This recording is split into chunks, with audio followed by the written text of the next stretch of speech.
Le tout n'est plus de faire du replatage. Si on fait du replatage, un jour ce bâtiment va tomber.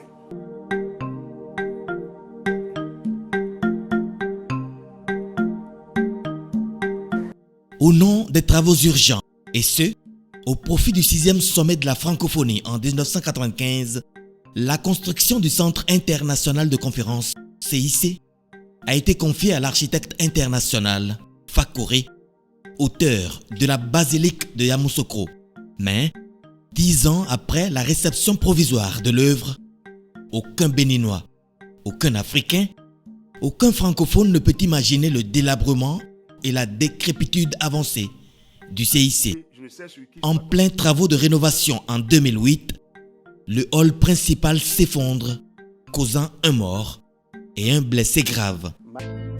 Il y a les faux plafonds qui se sont effondrés suite à l'infiltration de l'eau, puisque les gouttières, étant donné que nous sommes au bord de la mer, les gouttières avaient été remplacées en 2008 et ça a une durée de vie. Donc de 2008 à aujourd'hui, ces gouttières sont totalement détruites, ce qui fait qu'il y a des infiltrations dans tout le bâtiment. Donc lorsqu'on doit faire la réhabilitation, ça doit toucher ces corps sensibles pour que le bâtiment retrouve son état initial. Le local technique n'est pas épargné par l'inondation alors qu'il constitue le poumon de la production de foie et d'électricité du Centre international de conférence de Cotonou.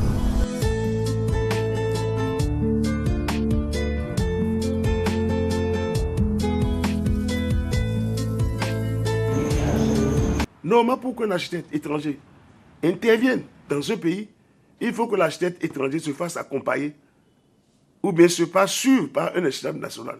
En ce temps, on n'a pas fait.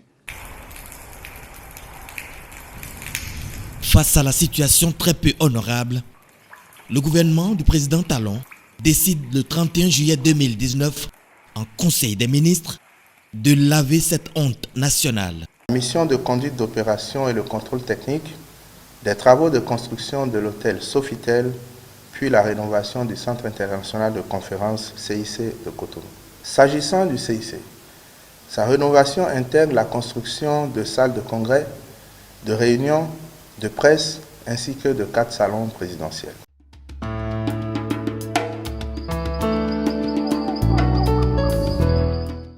Les travaux ont été réalisés par 2 cabinets d'architectes, l'un national et l'autre international.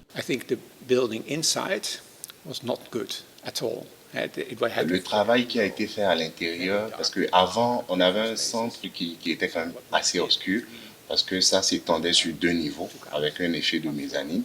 Mais aujourd'hui, on a fusionné tous ces 2 niveaux-là pour faire un gros hall. Donc, ça a été super modernisé, ça a été remis, comme je le disais, aux normes internationales des grandes conférences.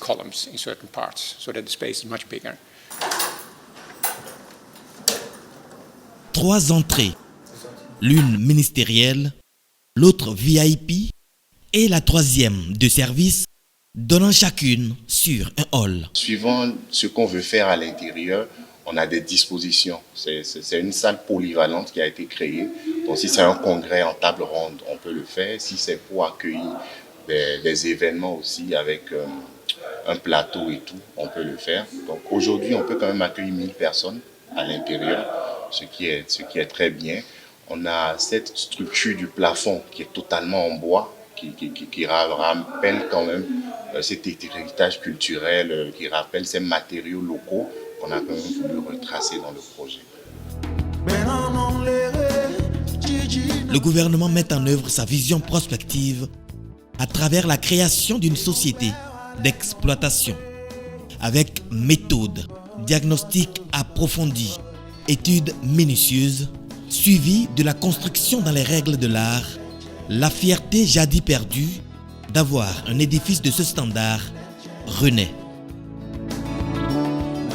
Le Centre international des conférences de Cotonou, grâce à Patrice Talon et son équipe, va retrouver dans quelques jours ses attributs originels.